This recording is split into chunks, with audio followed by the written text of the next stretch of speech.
অবশেষে তিনি ফিরলেন নিজের বাড়িতে, নিজের কাছের মানুষের কাছে। ঘরের বীর জওয়ান ফেরার আনন্দে মাতোয়ারা আলিপুরদুয়ারবাসী।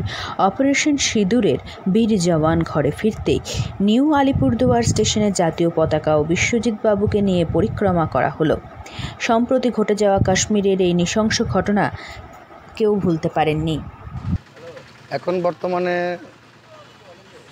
শিলিগুড়িতে ছিলাম, ওখান থেকে পোস্টিং গেছি জম্মু আখনুর। ওখানে চললো 7-8 মাস।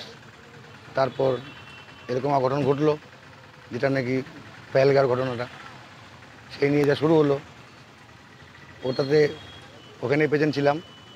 তখন মানে ও তো জবাব তো দিয়েছি, ওখানে ওরা যা করেছে তার পরিপ্রেক্ষিতে জবাব দেওয়া হয়েছে। যখন উপর থেকে অর্ডার চলে আসে যে এখন একটা এরকম পরিস্থিতি দাঁড়াবে, আমাদের উপরে মেসেজ চলে আসে, তখন আমাদেরকে সমস্ত জায়গার মতো পজিশন নিয়ে ব্যাংকারে সিলেক্ট করে দেওয়া হয়।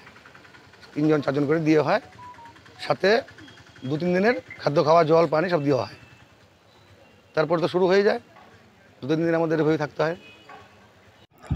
বেছে বেছে পর্যটকদের ওপর জঙ্গিদের গুলিবৃষ্টি প্রতিটি ভারতীয় মনকে ভারাক্রান্ত করে তুলেছিল।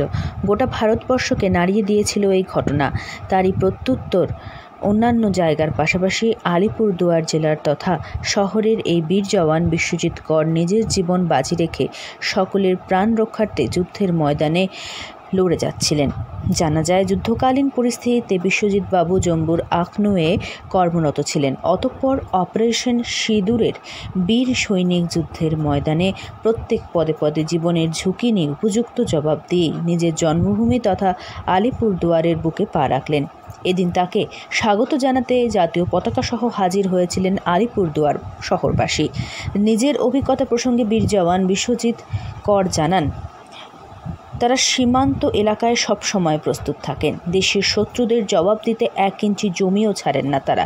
অপারেশন সিঁদুরের সময় তাদের ঊর্ধ্বতন কর্তৃপক্ষ জানিয়ে দিয়েছিলেন কি করতে হবে, সেই অনুযায়ী কাজ করেছেন তারা।